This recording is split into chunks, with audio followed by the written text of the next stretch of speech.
하나님의 말씀은 시편 128편 1절로 6절까지 말씀입니다. 구약성경 899페이지에 있습니다. 한 목소리로 다 같이 봉독합니다. 여호와를 경외하며 그의 길을 걷는 자마다 복이 있도다. 내가 내 손이 수고한 대로 먹을 것이라. 내가 복되고 형통하리로다. 내 집 안방에 있는 내 아내는 결실한 포도나무 같으며 내 식탁에 둘러앉은 자식들은 어린 감람나무 같으리로다. 여호와를 경외하는 자는 이같이 복을 얻으리로다. 여호와께서 시온에서 내게 복을 주실지어다. 너는 평생의 예루살렘의 번영을 보며 내 자식의 자식을 볼지어다. 이스라엘에게 평강이 있을지로다. 아멘. 우리의 생사하복, 우리의 모든 것을 주관하시는 하나님 아버지, 그 크고 위대하신 하나님을 알게 하시고 예배하게 하시니 감사합니다. 참으로 보잘것없고 아무것도 아닌 저희들을 택하셔서 주의 자녀, 주의 백성으로 삼으시고 당신의 선한 뜻 위하여 우리를 통하여 이루게 하시니 감사합니다. 그러나 저희들 연약하기만 합니다. 불쌍히 여겨 주옵소서. 우리에게 힘을 더하여 주옵소서. 더욱 힘을 내어 우리의 어그러진 다리를 곧게 하게 하시고 우리의 가야 할 길을 알게 하시고 가게 하시며 주 앞에 엎드리게 하시고 묵묵히 인내하며 선한 뜻 이루어가게 하옵소서. 늘 말씀 앞에 나를 들여다보게 하시고 회개케 하시며 주님의 뜻을 분별케 하시고 순종케 하옵소서. 참으로 우리는 그릇 행하여 우리의 마음대로 우리의 뜻대로 가려 할 때가 너무도 많습니다. 우리를 붙잡아 주옵시고 선한 길로 의의 길로 인도하여 주옵소서. 나를 위하여 나만을 위하여 살지 않게 하시고 주님을 위하여 주님만을 위하여 살게 하시고 내 배만 채우는 어리석은 자 되지 않게 하시고 나누고 꾸어주게 하시며 함께 주님의 공동체로 세워져 가게 하옵소서. 이 시간 우리의 마음을 내려놓고 주의 말씀 앞에 나아가길 원합니다. 우리의 어리석음을 깨우쳐 주시고 그 말씀 앞에 서게 하옵소서. 우리의 생각을 휘감아 주시고 우리의 마음을 붙잡아 주셔서 온전히 주 말씀과 은혜 안에서 평안케 하시고 주님을 배우는 기쁨, 주님의 말씀을 듣고자 하는 기쁨이 넘쳐나게 하옵소서. 주의 말씀을 받을 때에 우리의 입을 열어 아멘으로 받게 하시고 또한 마음으로 받아 열매 맺게 하시며 우리의 힘과 능력이 말씀에 있음을 깨닫고 늘 말씀 앞으로 우리를 인도하여 주옵소서. 그리하여 하나님의 아름다운 자녀들로 회복되어져 가는 복된 저희들 다 되게 하옵소서. 이번 주간 또한 설명절이 계속되고 있사온데 모든 가정이 주 안에서 평안하며 기쁘고 즐거운 일들만 가득하게 하옵시고 가족 친지 모든 이가 주 안에서 구원에 이를 수 있게 하옵시고 은혜의 소중한 시간들 되게 하옵소서. 이 시간 하나님 말씀 들고 단위에 세우신 우리 사자 목사님 늘 은혜를 베푸시고 강건케 하시며 성령 충만케 하셔서 오늘도 주의 말씀이 힘있고 능력 있게 그 입술을 통하여 선포되며 흘러나올 때에 모든 이가 은혜를 얻으며 꼴을 얻는 귀한 시간 되게 하옵소서.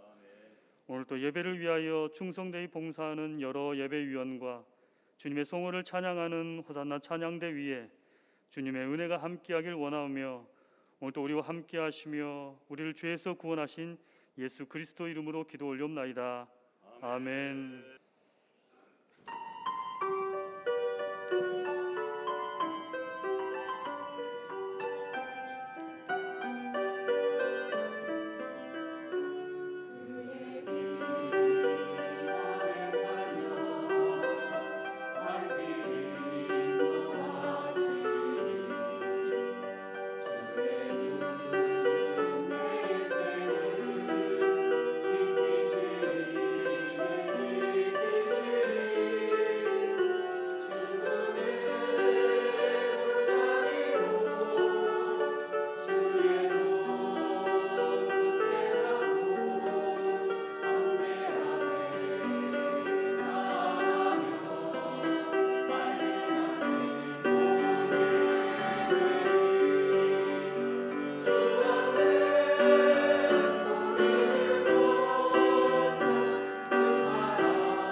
아멘. 감사합니다.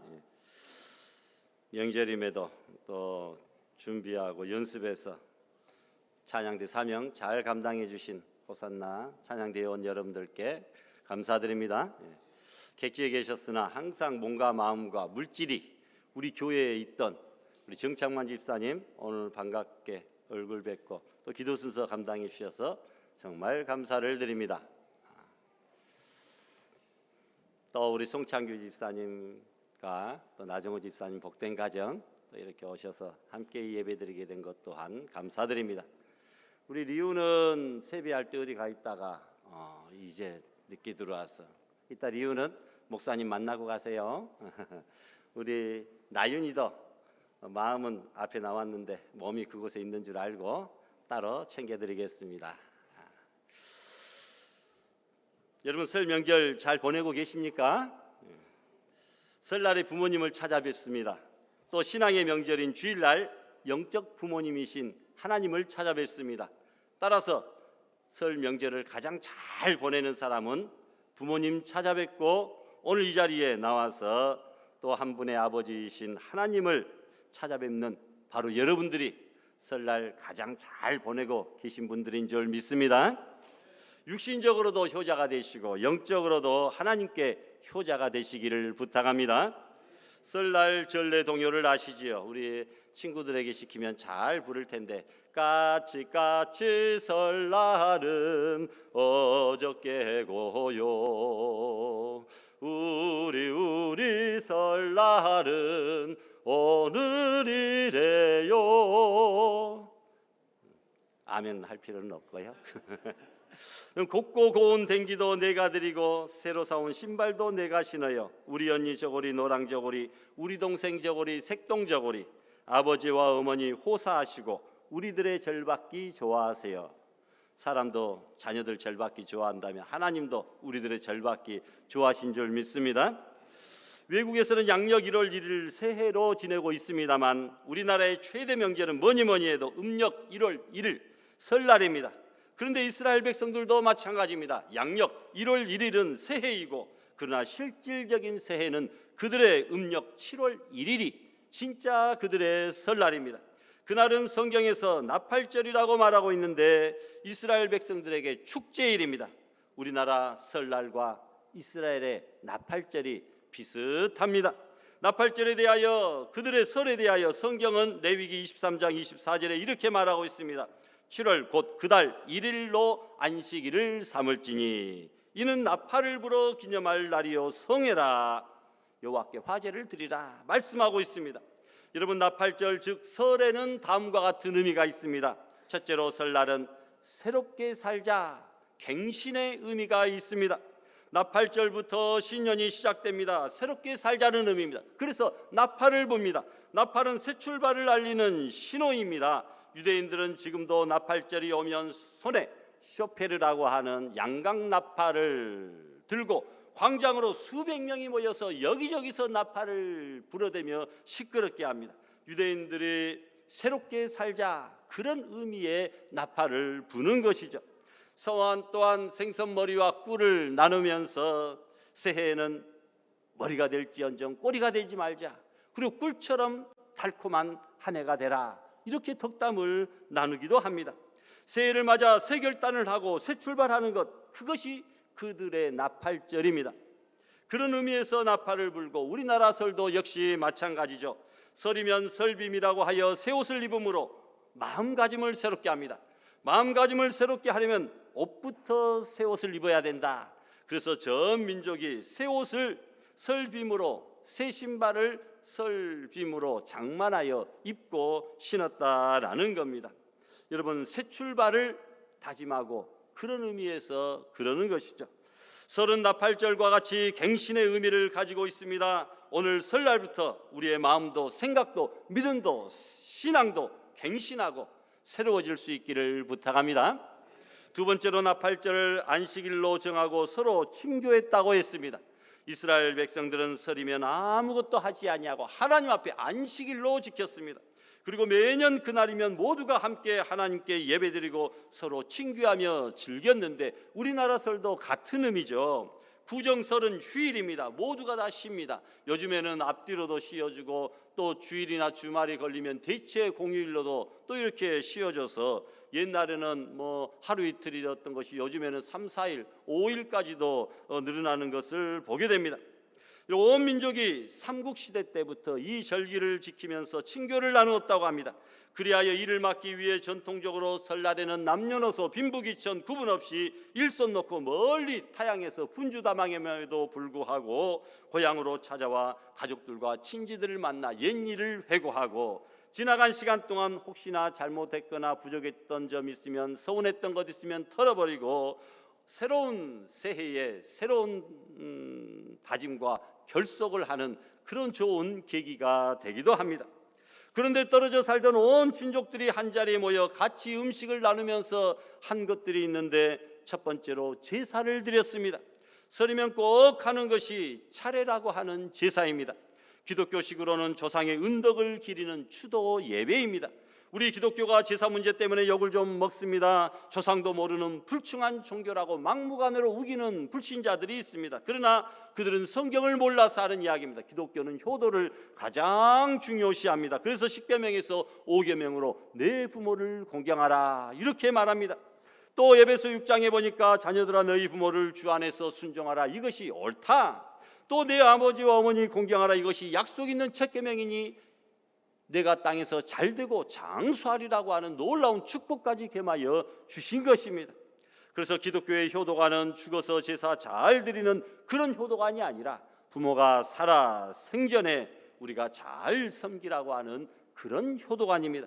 그래서 우리는 제사 지내지 않고 추도 예배드리며 조상을 추모하고 고인의 신앙적인 유지를 생각하는 것이죠. 또한 두 번째로 세배를 드립니다. 제사를 드리고 나서 꼭 하는 것이 어른들께 드리는 세배입니다. 차례대로 절을 하며 축복의 말을 합니다.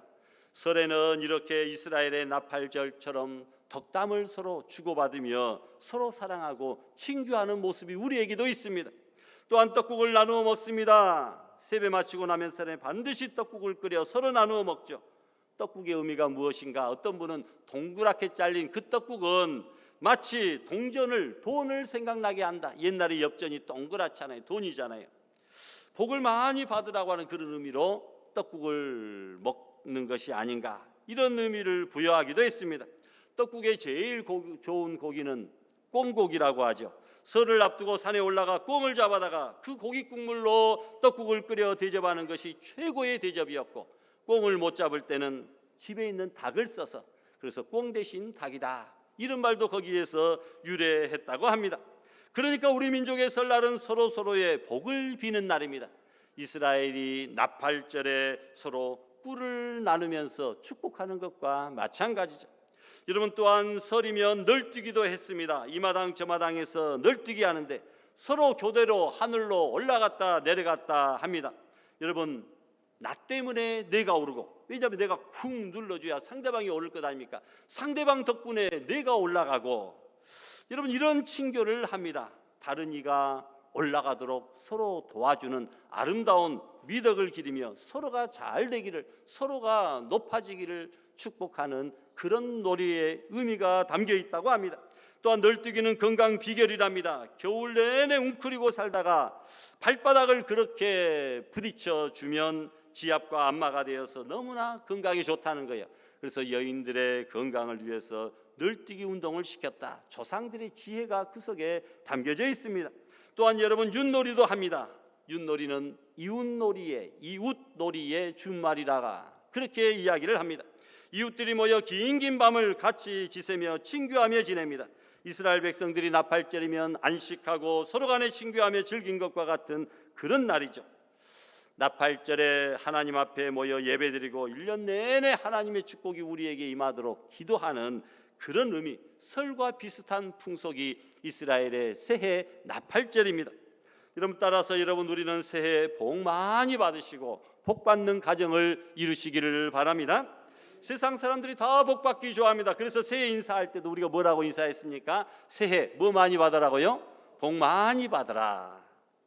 여러분, 새해가 되면 복조리 만들어서 집에다 걸어둡니다. 어린 시절 집에서 쓰는 그릇에는 뭔지도 몰랐어요. 그때는 나중에 알고 보니까 복복자가 다 그 그릇에 우리 복개라고 하나요? 그 뚜껑에 그렇게 쓰여져 있고 그릇에도 쓰여져 있고 베개에도 수저에도 옷고름에도 다 복이 세워져. 그만큼 복받기를 싫어하는 사람은 아무도 없다라는 거죠. 그러면 복이 무엇이냐? 세상 사람들은 무엇을 복이라고 이야기합니까? 옛날 중국 주나라의 첫 왕인 무왕이라는 사람이 자기 신하 중에 아주 지혜로운 기자라고 하는 사람에게 질문을 합니다. 사람들이 다 복받기를 원하고 소원하고 있는데 도대체 복이 무엇이라고 생각하느냐? 그러니까 기자라는 신하가 대답하기를, 왕이여, 복에는 5가지가 있는데 첫째는 수입니다. 장수하는 것. 둘째는 부, 재물을 많이 소유하는 것. 셋째는 강령으로 몸이 건강하고 마음이 평안한 것. 넷째는 유호덕으로 즐겨 덕을 쌓으며 다른 사람으로부터 존경을 받는 것. 5번째는 고종명으로 제 명대로 살다가 평안히 죽는 것. 바로 이것이 5가지 복입니다. 이것을 오복이라고 하는데 이때부터 이것이 오복의 기준이 되었다라는 거죠. 그런데 민간에서 말하는 오복은 유교에서 말하는 오복과 조금 다릅니다. 첫째는 치아가 좋은 거. 뭐니 해도 좋은 치아로 잘 씹어 먹어야 몸이 건강할 것 아니겠습니까? 둘째는 자손이 많은 것, 대가 끊기지 않는 것. 세 번째, 부부가 해로하는 것, 손 대접할 것이 있는 것. 가진 것이 있어야 손님도 대접하겠죠. 5번째로 좀 비신앙적인 미신적인 내용이긴 합니다만 명당의 부모가 묻혀야 자손들이 복을 많이 받는 것. 그렇게 생각하는 이것을 또 오복이라고 이야기하기도 합니다. 그러면 성경에서는 무엇을 복이라고 말합니까? 복이란 말을 2가지의 단어로 사용하는데 바라크라고 하는 복과 여러분들이 저번에 같이 들었던 아슈레라고 하는 2가지의 복이 있다. 바라크와 아슈레의 복이 있습니다. 먼저 바라크라고 하는 단어는 구약에 415번 이렇게 쓰였습니다. 굉장히 많이 쓰이게 된 것이죠. 할렐루야라고 하는 그 좋은 말도 27번밖에 안 쓰였던데 이 바라크라고 하는 복은 415번이다. 이 복은 하나님께서 누군가에게 복을 주시거나 신적 권위를 가지고 사람들에게 복을 주실 때 사용하는 일방적인 복입니다. 사람들의 선행 착하게 그리고 믿음 안에 착하게 덕을 쌓으며 살든 말든 하나님만 믿으면, 예수님만 믿으면 일방적으로 주시는 그런 복, 구원의 복이죠. 죄사함의 복, 영생의 복 같은 하나님을 믿는 우리들에게 하나님께서 일방적으로 주시는 그런 복을 바라크라. 그러니까 우리들은 하나님을 믿고 예수 그리스도를 나의 신앙의 구주로 시인하고 고백하는 사람들은 모두가 다 이 구원의 복, 죄사함의 복, 영생의 복, 바라크의 복을 이미 받은 줄로 믿습니다. 이 복이 얼마나 귀한지 모릅니다. 이 세상에서 죄사함 받고 하나님 자녀 되고 천국 백성 되고 영생 얻는 이것보다 더 큰 복이 어디가 있느냐? 세상에 그 재벌 부자 대통령 할아버지라 할지라도 예수님 안 믿으면 우리보다 복 못 받은 사람입니다. 우리는 여러분 복을 이미 다 받은 줄 믿습니다. 그래서 제가 뭐라고 항상 말합니까? 우리는 글러버린 사람들이다. 무엇이 글러버렸느냐? 망하기는 글러버리고 실패하기는 글러버렸다. 믿습니까? 여러분, 예수님을 자신의 구주로 고백한 베드로가 얼마나 복이 있는 사람입니까? 그래서 예수님께서 바요나 시몬아 내가 복이 있도다, 복이 있다라고 칭찬을 하셨습니다. 베드로뿐이겠습니까? 예수님을 나의 생명으로 구주로 믿고 고백하는 우리 모두가 복 있는 사람들인 줄 믿습니다. 2번째 단어는 아슈레인데 이 말은 구약에 45번 등장합니다. 아슈레라고 하는 말이 등장하는 가장 유명한 구절 시편 1편 1절이라고 했습니다. 복 있는 사람들은 악인들의 꾀를 따르지 아니하고 죄인들의 길에 서지 아니하고 오만한 자들의 자리에 앉지 아니한다. 여기서 복 있는 사람이라고 할 때 사용된 그 복이 바로 아슈레라고 하는 복입니다.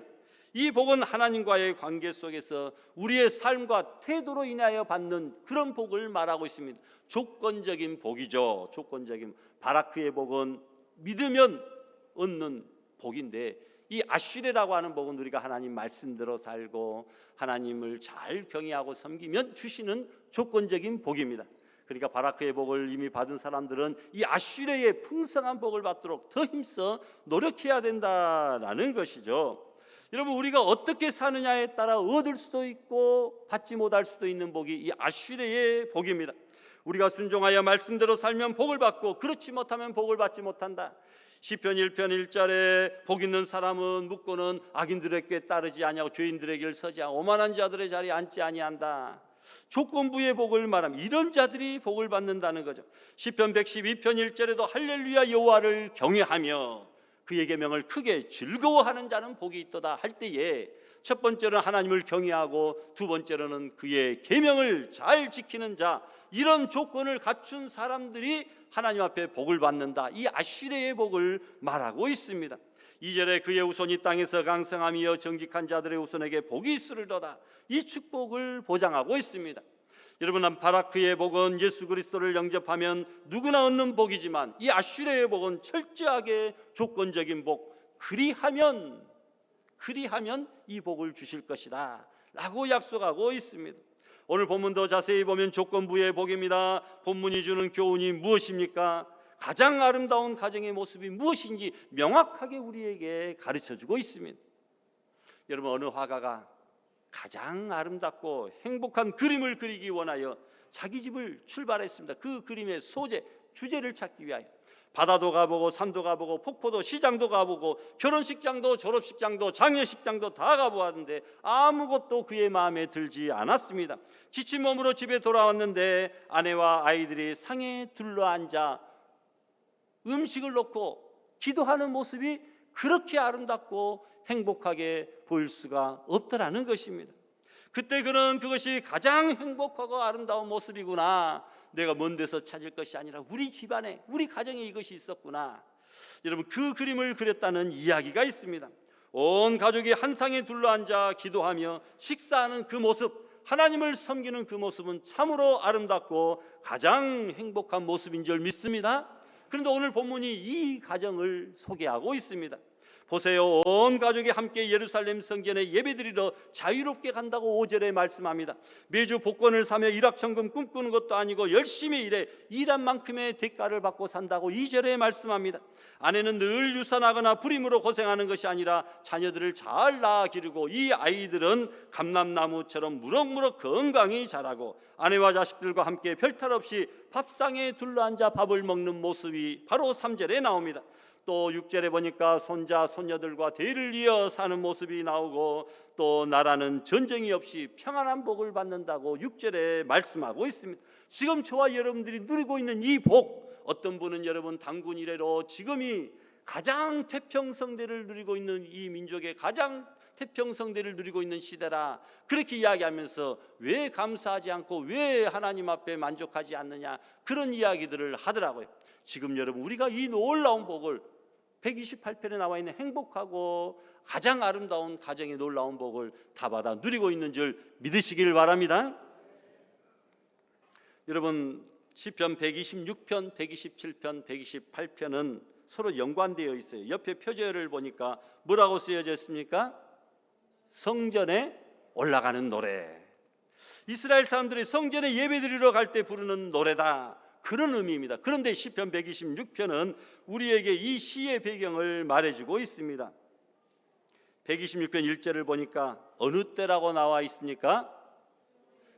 시온에서 포로를 돌이키실 때에, 포로에서 70년 동안 고생하다가 포로 생활 끝내고 고국으로 돌아와서 정말 그때의 감격을 126편은 노래하고 있습니다.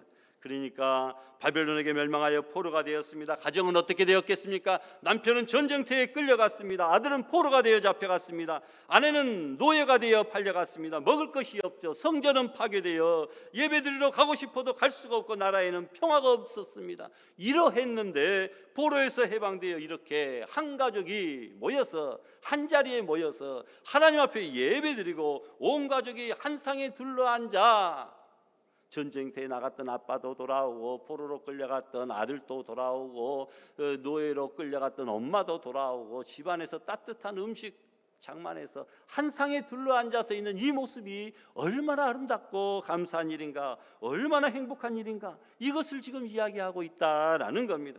그래서 본문은 이것이 계속 복이라는 것을 강조하고 있습니다. 총 6절로 되어 있는데 1절과 2절, 4절과 5절에 4개의 절에 복이 있도다, 복이 있도다, 복이 있도다, 복이 있도다, 이 말이 계속 반복되어져 있습니다. 본문이 말씀하는 여호와를 경외하는 자가 누릴 복은 한마디로 행복한 가정의 복입니다. 집이 경제적으로 궁핍하지 않고 아내와 더불어 풍성한 삶을 누리고 자녀들과 함께 다복한 삶을 누리게 된다고 하는 것, 오늘 우리가 지금 누리고 있는 이 평안, 이 행복이 성경이 말씀하고 있는 복이다. 이 복은 하나님이 주시는 것이다라는 겁니다. 여러분, 행복한 가정 이루시기 원하십니까? 사람들은 가정을 자기가 가꾸고 지키는 줄로, 꾸리는 줄로 착각합니다. 어느 정도는 맞는 말이지만 그러나 근본적으로 가정을 주신 하나님께서 그 가정을 지켜주셔야 우리가 복을 받습니다. 그러니까 결혼식도 자기들끼리 결혼식에서는 절대 안 됩니다. 뭐 양가 부모들이 나와서 성혼 공포하고 덕담하고 이런 식으로 결혼식에서는 절대 안 되고, 가정을 꾸리게 하시는 분은 하나님이십니다. 그러니까 하나님 앞에 모여 인생의 새 가정의 첫 출발을 하나님 앞에서 예배드리는 이것으로 시작해야 가장 복된 예식이고 이것이 마땅한데, 이 가정을 새 출발하는 것을 자기들끼리 웃고 즐기고 뭐 덕담하고 뭐 노래하고 이런 것으로 망쳐버리는 것은 안 될 일이죠. 여러분, 지금까지는 혹시 그랬다 할지라도 앞으로는 우리 가정의 자녀들 반드시 가정의 주관자, 가정의 또 최초의 주례자, 가정의 축복자가 하나님이신 줄 믿고 하나님 앞에 결제받고 하나님으로부터 복을 받고 하나님의 인도를 받고 서약하고 새 출발을 다짐해야 되지 않겠습니까? 이런 놀라운 복이 있어야 된다라는 거죠. 여러분, 시편 127편에 보니까 여호와께서 집을 세우지 아니하시면 세우는 자의 수고 헛되며 여호와께서 성을 지키지 아니하시면 파수꾼의 깨어있음 경성함이 허사로다.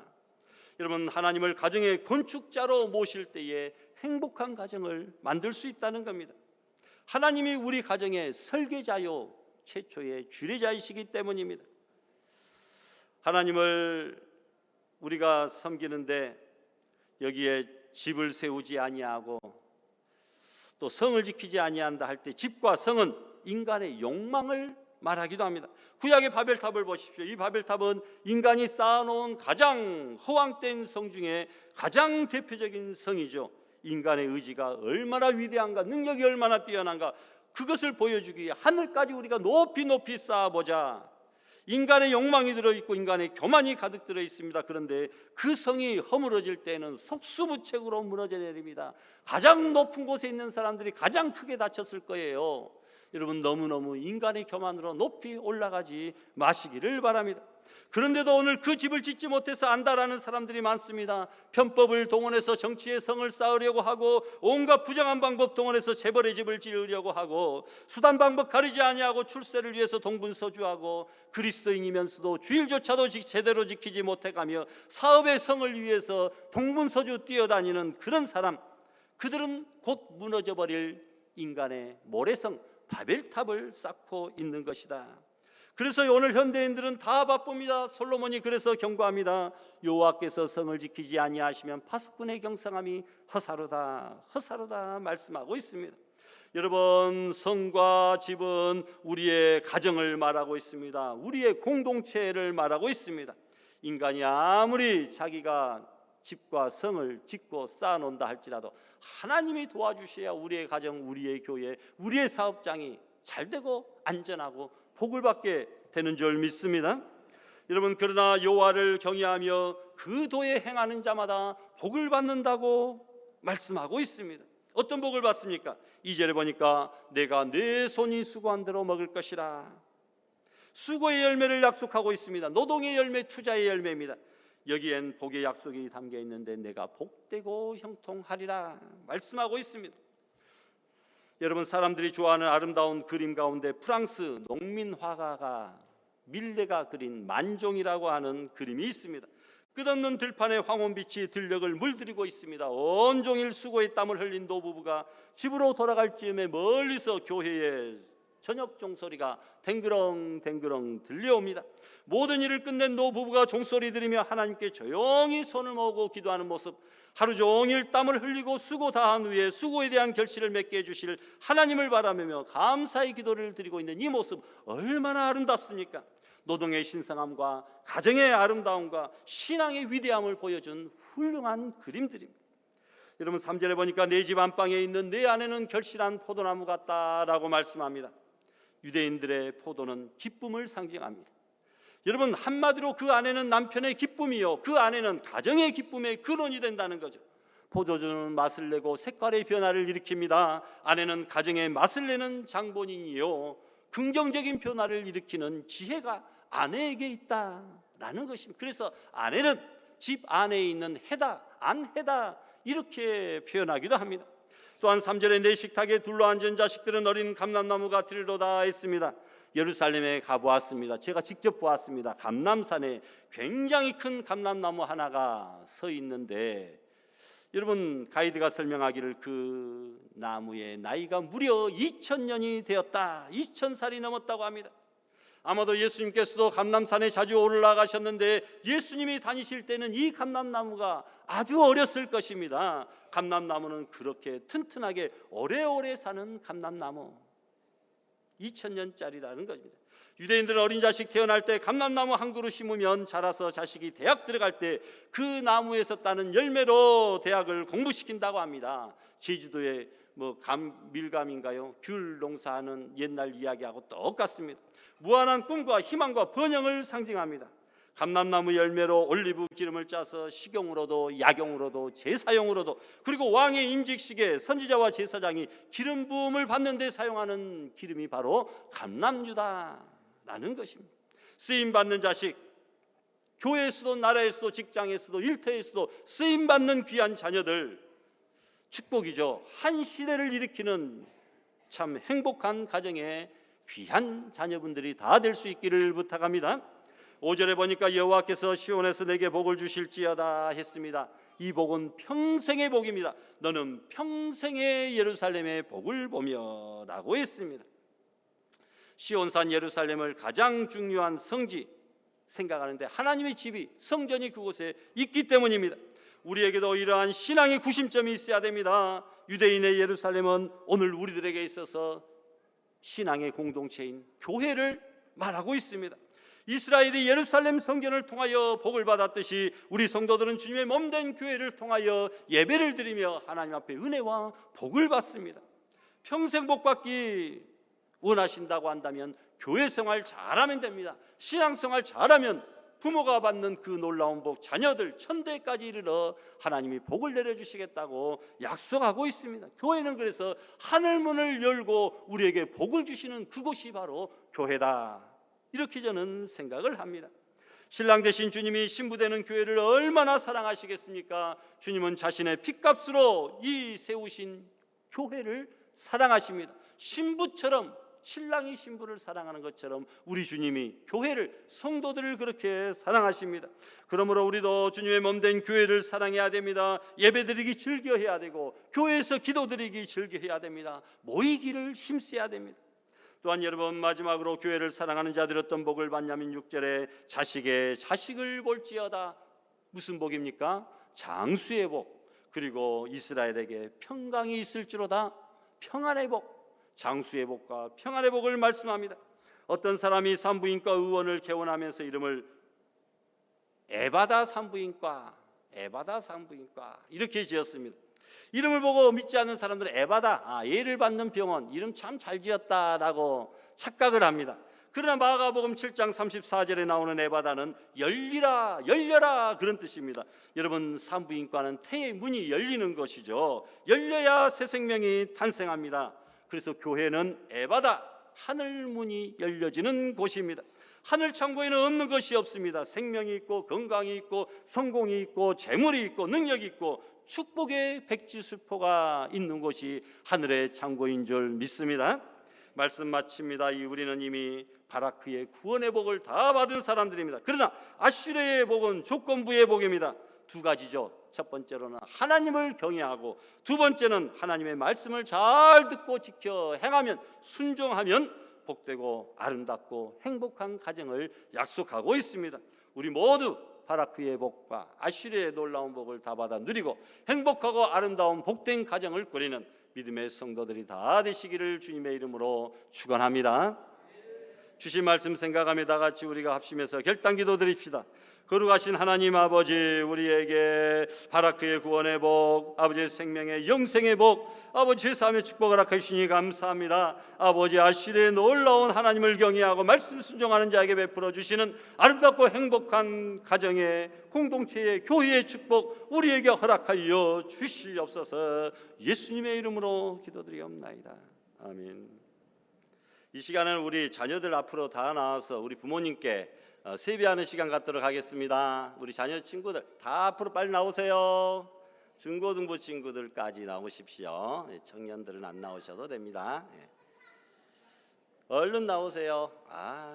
예쁘게 해가지고 나왔네 다들. 쫙 줄 한번 서보세요. 앞으로 한 칸 올라와서 넓게 이쪽으로. 또 안 나온 친구들은 없어요. 이만큼 당겨서. 선생님 이쪽 왼쪽으로 세 걸음 더 가세요. 와, 우리 친구들 많이 왔네. 처음에는 안 보이더라고. 우리 친구들이 오늘 별로 나갈 봉투가 없겠구나 했더니 많이 오셨어요. 차렷 어떻게 세배하는지 어제 다 연습했죠. 차렷하고 먼저 절합니다. 절 세배하세요. 세배. 세배하세요. 박수 한번 쳐줄까요? 예쁘네요. 다시 일어나서 손을 배꼽 앞에 모으고 반절하세요. 반절. 감사합니다. 그리고 우리 친구들 따라해 보십시다. 새해 복 많이 받으세요. 이렇게 인사하시면 됩니다. 그러면 우리 이제 부모님들이, 성도님들이, 그래 너도 올해 공부 잘하고 하나님 말씀대로 잘 살고 복 많이 받아라. 다들 이렇게 축복해 주셨어요. 우리 친구들